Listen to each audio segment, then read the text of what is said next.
राजगढ़ वासियों, राजगढ़ के मशहूर कॉमेडियन धर्मेंद्र बिलोटिया को तो आप सब जानते होंगे। अधिकतर आपने धर्मेंद्र बिलोटिया को स्क्रीन के माध्यम से आपको हंसाते हुए ही देखा होगा। जो व्यक्ति स्क्रीन के माध्यम से सबको हंसाता है, उस व्यक्ति पर गंभीर आरोप लगे हैं। राजगढ़ जिले में पुलिस अधीक्षक को धर्मेंद्र बिलोटिया के खिलाफ ज्ञापन दिया गया है और उस ज्ञापन में धर्मेंद्र बिलोटिया पर कार्रवाई करने की मांग की गई है। अब आपको बताते हैं कि वो मांग क्या है और ये कार्रवाई करने की मांग जो है वो क्यों की गई है। दरअसल धर्मेंद्र बिलोटिया, इससे पहले मैं आपको ये भी कंफर्म कर दूं कि धर्मेंद्र बिलोटिया जो कॉमेडियन है, उनसे हमने भी संपर्क करने की कोशिश की। उनके साथ जो राजपाल यादव कॉमेडी करते हैं, उनसे हमने बातचीत की फ़ोन पर बाकायदा, और उनसे ये पूछने की कोशिश की कि राजपाल भाई, धर्मेंद्र बिलोटिया पर जो है वो संगीन आरोप लगे हैं और क्या आप हमारी बात उनसे करवा सकते हैं। लेकिन उन्होंने साफ साफ जो है बोला है कि भैया हम 1-2 दिन में करवाएंगे। तो 1-2 दिन तक हमने इंतजार भी किया, लेकिन फिर वही है कि बड़े आदमी हैं, शायद संपर्क नहीं कर पा रहे होंगे। तो कोई बात नहीं, लेकिन धर्मेंद्र बिलोटिया पर जो आरोप है वो बड़े संगीन है। राजगढ़ वालों, संगीन आरोप ये है कि एक आपको पता होगा, शहीद मनीष विश्वकर्मा जो खुजनेर में शहीद हुए थे, राजगढ़ जिले के उस लाल शहीद मनीष विश्वकर्मा पर एक फिल्म बनने वाली थी।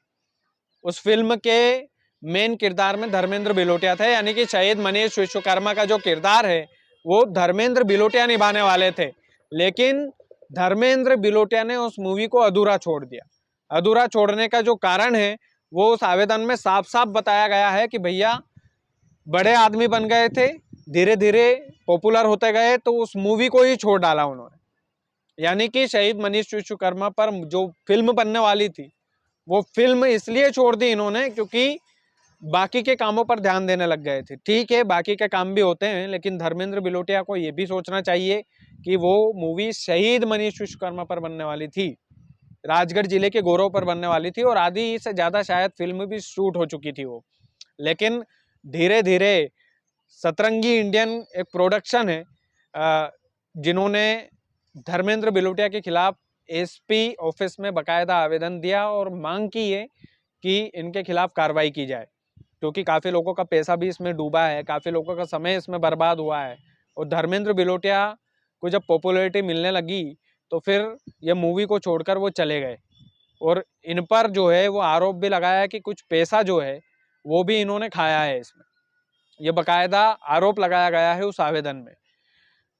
कुल मिलाकर बात यह है कि जो कॉमेडियन धर्मेंद्र बिलोटिया है, उनसे हमने बात करने की कोशिश की, लेकिन वो बात नहीं कर पाए। जैसे मैंने बोला कि बड़े आदमी क्या बात करेंगे। दूसरी सबसे बड़ी चीज़ है कि भैया बड़े आदमी है तो इतने बड़े आदमी भी नहीं है कि आप राजगढ़ जिले के लोगों से आप बात ना कर पाए। तीसरी सबसे बड़ी चीज़ है कि आपने शहीद मनीष विश्वकर्मा पर जो फिल्म साइन की थी, वो फिल्म अभी तक आपने पूरी क्यों नहीं की। धर्मेंद्र बिलोटिया पर बाकायदा पैसे खाने का भी आरोप लगा है। राजगढ़ वालों, ये आरोप बड़ा संगीन है, और आप यकीन मानो कि ये जो आरोप है ये कोई छोटा मोटा आरोप नहीं है। इसके खिलाफ जो है वो बाकायदा एसपी ऑफिस में आवेदन भी दिया गया है। वो आवेदन की कॉपी आपने देख ही ली है स्क्रीन पर, और जिन लोगों ने दिया है उनका फोटो भी आपने देख लिया है। लेकिन इसकी पूरी जांच होना चाहिए, चाहे कितना ही बड़ा। अभी थाने में भी ये लोग गए थे, इन्होंने बताया कि हम राजगढ़ के पुलिस स्टेशन में गए तो फिर बोला गया कि आप तो सोशल मीडिया से माहौल बनाओ, अगर दबाव बना तो हम एफआईआर दर्ज करेंगे। ये कौन सी बात हो गई भाई। यानी कि पुलिस वाले भी इनका साथ नहीं दे रहे हैं इसमें। मजबूर होकर इनको एसपी ऑफिस में जाना पड़ा, आवेदन देना पड़ा, और धर्मेंद्र बिलोटिया के खिलाफ आवेदन के माध्यम से कार्रवाई की मांग करनी पड़ी। ये तमाम सारी चीज़ें हैं। बाकी एक स्पष्ट बात और है कि धर्मेंद्र बिलोटिया जो स्क्रीन के माध्यम से कॉमेडी करते हैं, उनका एक अलग काला सच है। वो काला सच मैं अगली वीडियो में आपके सामने रखूँगा और बाकायदा उनको एक्सपोज करूँगा कि इस तरह की जो चीज़ें जो आपके नाम पर आप घमंड करते हैं, वो घमंड चलने वाला नहीं है। दूसरी सबसे बड़ी बात है कि आप चाहे जो कर लें, लेकिन मनीष विश्वकर्मा जो राजगढ़ जिले के शहीद थे, राजगढ़ जिले के गौरव थे, उन पर आपने अधूरी फिल्म बनाकर क्यों छोड़ दी, ये भी सबसे बड़ा सवाल है। वो तो बात की बात है, पैसे खाने वाली इनका जो सिल्वर प्ले बटन है, जिन लोगों के पास है, वो पूरी इन्फॉर्मेशन मेरे पास आई है, लेकिन वो पूरी इन्फॉर्मेशन मैं आपको एक एक करके एक्सपोज करूँगा। बाकायदा ये जो स्क्रीन पर हंसाने वाला जो व्यक्ति है, इसको एक्सपोज करूंगा, इसकी काली सच्चाई आपके सामने रखूंगा। बहरहाल इंतजार कीजिएगा अगले वीडियो का, धर्मेंद्र बिलोटिया से रिलेटेड वीडियो का स्पेशली। बाकी आप वीडियो को ज़्यादा से ज़्यादा शेयर कीजिए। चैनल यदि आपने सब्सक्राइब नहीं किया है तो प्लीज़ कर लीजिए। बहुत बहुत धन्यवाद।